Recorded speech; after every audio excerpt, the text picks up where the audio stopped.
perkenalkan nama saya Joni Krisnanto. Nama saya Mas Dalton. Nah, teman-teman, di sini kami sebagai kelompok 6 akan mempresentasikan tentang demokrasi. Nah, sebelum itu kita akan memberitahu apa sih itu demokrasi, teman-teman. Jadi, demokrasi adalah bentuk dari pemerintahan di mana semua warganya dapat memilih, kemudian menyalurkan pendapatnya terhadap seluruh masyarakat. Nah, demokrasi mengizinkan warga negara juga ikut serta berperan penting dalam permasalahan. Nah, selain itu teman-teman, kita lebih singkatnya punya kesimpulan. Arti dari demokrasi sendiri ialah suatu pendapat atau pemilihan yang dilakukan oleh semua orang untuk menyampaikan suatu pendapat dan bertujuan untuk menyelesaikan permasalahan. Nah, teman-teman tahu gak sih, demokrasi itu juga menerapkan pemerintahan yang tidak beralaskan atas hak untuk hidup, kebebasan, dan kaum minoritas. Baik, selanjutnya yaitu adalah jenis-jenis demokrasi yang ada di Indonesia yang akan dijelaskan oleh teman saya.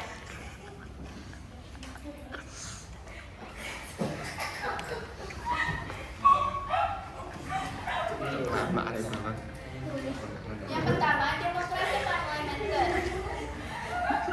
Berlaku pada tahun 1945 hingga 1959. Macam-macam demokrasi di Indonesia. Yang pertama adalah demokrasi parlementer yang menonjolkan peranan parlementer serta partai-partai. Akibatnya, persatuan yang digalang selama perjuangan melawan musuh bersama menjadi keadilan dan tidak dapat dibina menjadi kekuatan konstruktif sesudah kemerdekaan. Faktor-faktor semacam ini ditambah dengan tidak memiliki anggota-anggota partai yang tergabung dalam konstitusi untuk mencapai konsensus mengenai dasar undang-undang dasar baru. Kondisi sepertinya mendorong Presiden Soekarno sebagai presiden untuk mengeluarkan dekret 5 Juni yang menentukan berlakunya kembali UUD 1945. Dengan demikian demokrasi parlementer di Indonesia berakhir. Selanjutnya dijelaskan oleh teman saya.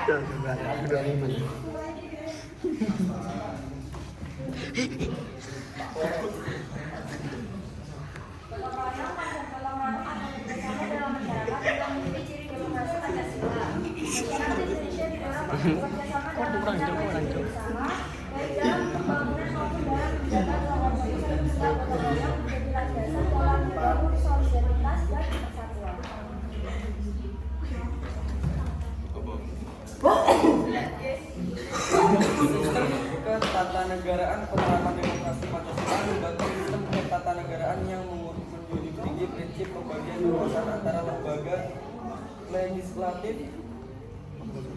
eksekutif, dan yudikatif. Sistem ini bertujuan untuk menjaga keseimbangan kekuasaan dan menghindari konsentrasi kekuasaan yang berlebihan. Berikut aspek demokrasi Pancasila. Kedaulatan rakyat. Aspek terpenting dari demokrasi Pancasila adalah kedaulatan rakyat. Prinsip ini menekankan bahwa kekuasaan politik berada di tangan rakyat dan pemerintahan dijalankan untuk kepentingan dan kesejahteraan rakyat.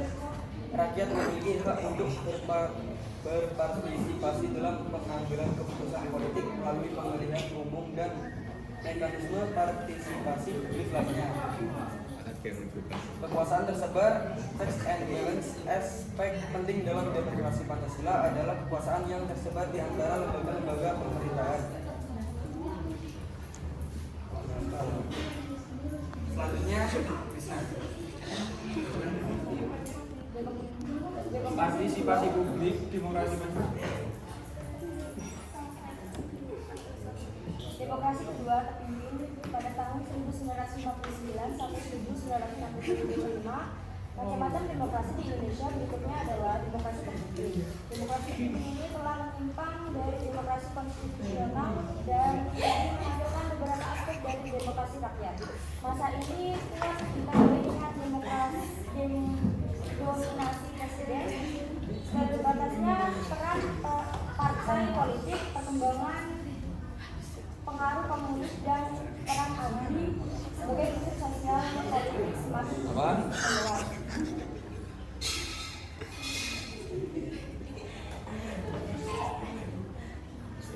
Selanjutnya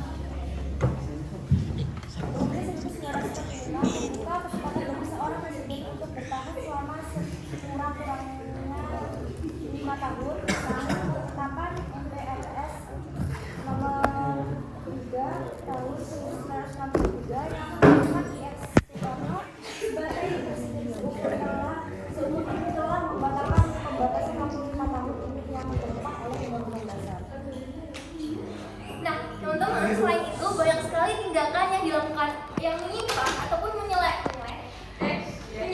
terhadap ketentuan-ketentuan Undang-Undang Dasar Negara Republik Indonesia tahun 1945, yaitu yang sudah dibuat oleh Insinyur Soekarno sebagai presiden membubarkan Dewan Perwakilan Rakyat hasil pemilihan umum. Padahal dalam penjelasan UUD 1945 secara eksplisit yaitu ditentukan bahwa presiden tidak memiliki wewenang dalam hal tersebut. Jatuhnya pemerintahan Soekarno menjadi akhir dari berlakunya demokrasi terpimpin di Indonesia yang kemudian digantikan dengan demokrasi Pancasila.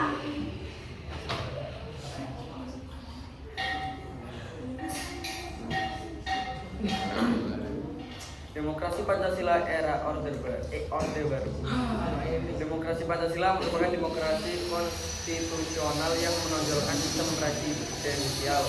Landasan formal periode ini adalah Pancasila UUD 1945 dan TAP MPR dalam rangka meluruskan penyelewangan terhadap UUD 1945 yang terjadi pada masa demokrasi terpimpin. Namun, dalam perkembangannya peran presiden semakin dominan terhadap lembaga negara yang lain. Melihat praktik demokrasi pada masa ini, nama Pancasila hanya digunakan sebagai legitimasi politik penguasaan pada saat itu. Sebab kenyataannya yang dilaksanakan tidak sesuai dengan nilai-nilai Pancasila. Demokrasi Pancasila pada era Orde Baru kerap ditandai dengan dominasi peran ABRI, birokratisasi dan sentralisasi pengambilan keputusan politik, pendirian peran dalam fungsi partai politik, campur tangan pemerintah dalam berbagai urusan partai politik dan publik, masa mengembang, monopolitisasi ideologi negara, inkorporasi lembaga non-pemerintah.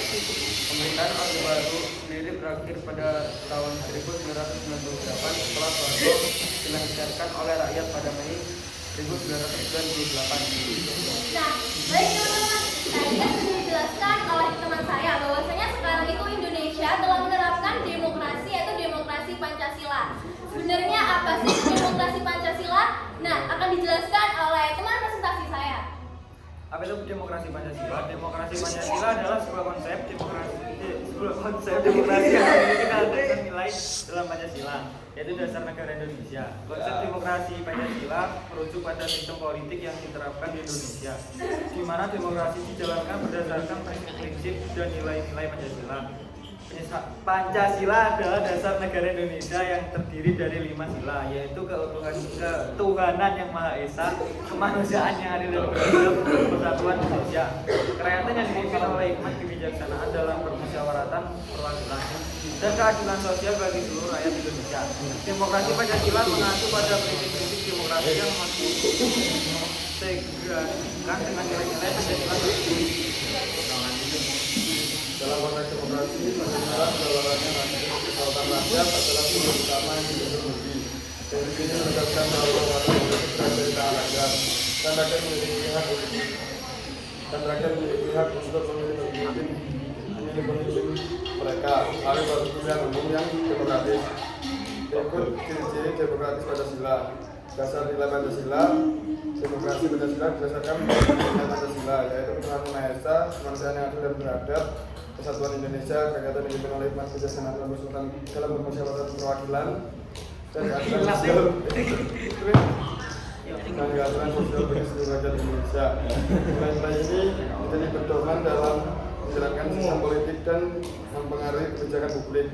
Kedaulatan rakyat, demokrasi Pancasila mengutamakan kedaulatan rakyat sebagai prinsip utama. Kekuasaan politik berada di tangan rakyat dan diwujudkan melalui pemilihan umum yang demokratis. Rakyat Indonesia memiliki hak untuk memilih pemimpin mereka dan berpartisipasi dalam proses pengambilan keputusan politik. Keberagaman dan toleransi ciri khas demokrasi Pancasila adalah pengakuan terhadap keberagaman sosial, budaya, dan agama di Indonesia. Demokrasi Pancasila mendorong adanya kerukunan, toleransi, dan menghargai perbedaan dalam masyarakat. Hal ini tercermin dalam Konstitusi Indonesia dan Pancasila.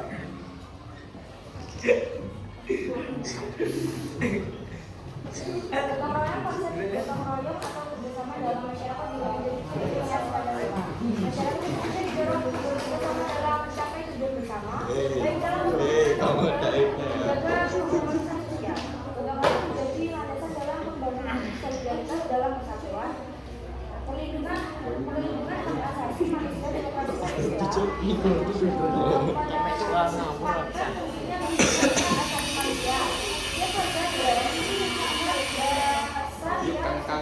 Harus dihormati dan dilindungi, termasuk hak atas kebebasan berpendapat, kebebasan berekspresi, hak berorganisasi, dan hak untuk beragama. Partisipasi publik, demokrasi Pancasila mendorong partisipasi aktif masyarakat dalam proses politik dan pengambilan keputusan. Masyarakat diharapkan ikut serta dalam konsultasi publik, musyawarah, dan diskusi yang berkaitan dengan kebijakan publik. Partisipasi publik ini penting dalam membangun masyarakat yang responsif terhadap kebutuhan dan aspirasi rakyat. Sistem ketatanegaraan penerapan demokrasi Pancasila melibatkan sistem ketatanegaraan yang mewujudkan tinggi prinsip bagian kekuasaan antara lembaga legislatif, eksekutif, dan yudikatif. Sistem ini bertujuan untuk menjaga keseimbangan kekuasaan dan menghindari konsentrasi kekuasaan yang berlebihan. Berikut aspek demokrasi Pancasila. Kedaulatan rakyat. Aspek terpenting dari demokrasi Pancasila adalah kedaulatan rakyat. Prinsip ini menekankan bahwa kekuasaan politik berada di tangan rakyat dan pemerintahan dijalankan untuk kepentingan dan kesejahteraan rakyat. Rakyat memiliki hak untuk berpartisipasi dalam pengambilan keputusan politik melalui pemilihan umum dan mekanisme partisipasi publik lainnya. Selanjutnya Krisna. Partisipasi. Oke, teman-teman, selanjutnya yaitu adalah kekuasaan tersebar atau checks and balance. Aspek penting dalam demokrasi Pancasila adalah kekuasaan yang tersebar di antara lembaga-lembaga pemerintahan di Indonesia. Prinsip ini atau keseimbangan dan kekuasaan antara lembaga eksekutif, legislatif, dan yudikatif, yaitu kekuasaan yang diterapkan untuk mencegah penyalahgunaan kekuasaan dan menjaga keseimbangan dalam sistem politik. Selanjutnya yaitu adalah teman saya. Partisipasi publik demokrasi Pancasila mendorong partisipasi aktif masyarakat dalam proses politik. Aspek ini melibatkan mekanisme konsultasi publik, musyawarah masyarakat, dan partisipasi dalam pengambilan keputusan. Partisipasi publik memungkinkan masyarakat untuk mengungkapkan pendapat, aspirasi, dan kepentingan mereka, serta ikut dalam pembuatan kebijakan yang mempengaruhi mereka. Perlindungan hak asasi manusia. Demokrasi Pancasila mengakui pentingnya perlindungan hak asasi manusia sebagai aspek integral dari sistem politik.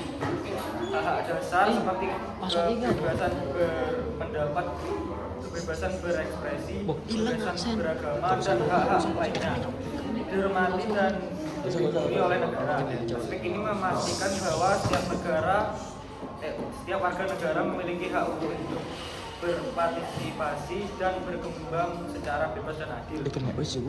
Keberagaman dan toleransi. Aspek penting lainnya dalam demokrasi Pancasila adalah pengakuan terhadap keberagaman sosial, budaya, dan agama di Indonesia. Keberagaman dihargai dan dijaga, sedangkan toleransi menjadi prinsip dalam menjaga harmoni dan kesatuan dalam masyarakat yang beragam. Pembangunan berkelanjutan. Demokrasi Pancasila juga mengandung aspek pembangunan berkelanjutan. Aspek ini menekankan pentingnya pembangunan yang berkelanjutan dalam aspek ekonomi, sosial, dan lingkungan. Demokrasi Pancasila menuntut adanya pembangunan yang berbeda kepada rakyat, mengurangi kesenjangan sosial, dan menjaga keberlanjutan lingkungan. Berikut prinsip demokrasi.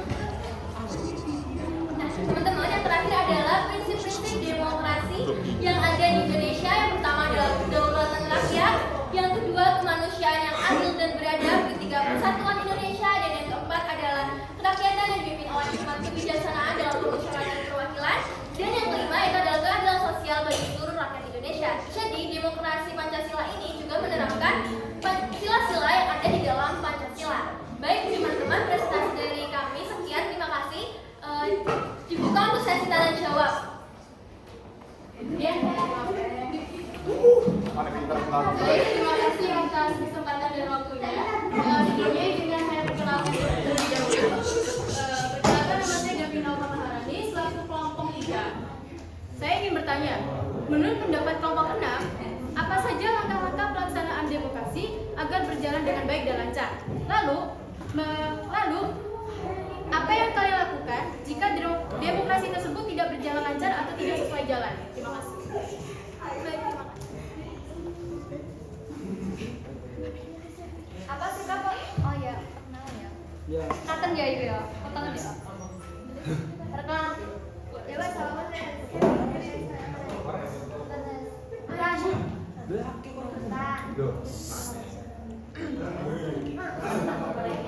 Perkenalkan